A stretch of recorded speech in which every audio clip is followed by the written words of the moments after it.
What an absolutely insane night in Las Vegas.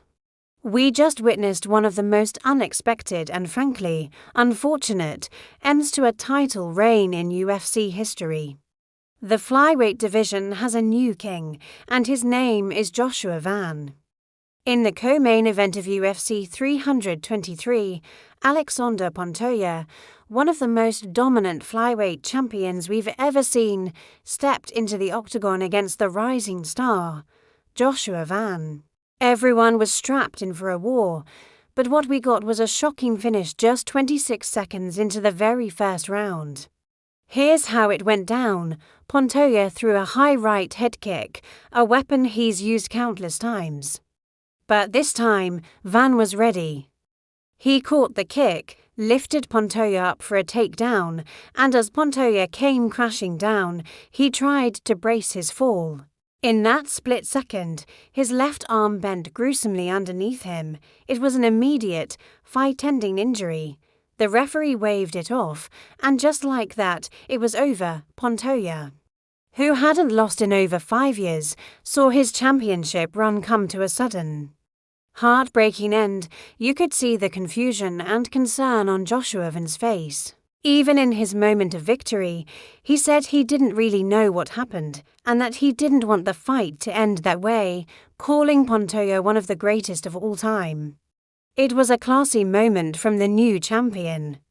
Pantoja was rushed from the octagon for immediate medical attention, and we're all hoping for a swift and full recovery for him. This was a tough way for anyone to lose, especially a champion of his caliber who had already defended the belt 3 times.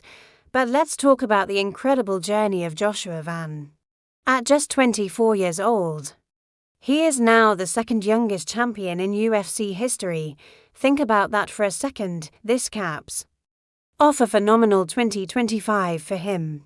He went a perfect for 2-0 this year, a meteoric rise that's almost hard to believe.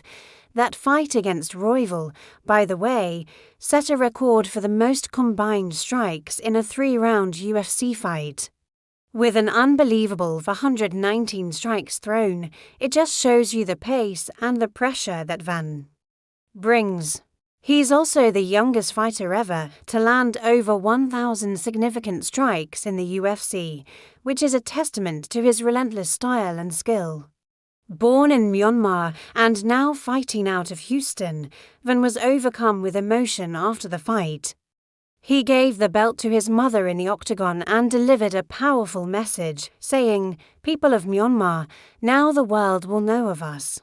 It was a moment that transcended the sport, a powerful statement from a young man who has just reached the pinnacle of mixed martial arts.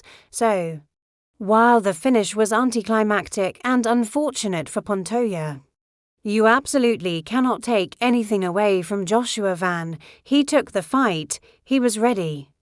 And he is now the UFC Flyweight Champion. A new era has begun at 125 pounds and is led by a young, hungry, and incredibly talented fighter. What's next for him? A rematch with Pantoja seems inevitable once he's healthy, but for now, Joshua Van is on top of the world. What a crazy sport this is. You truly never know what's going to happen. What did you all think of the fight and the finish? Let me know down in the comments.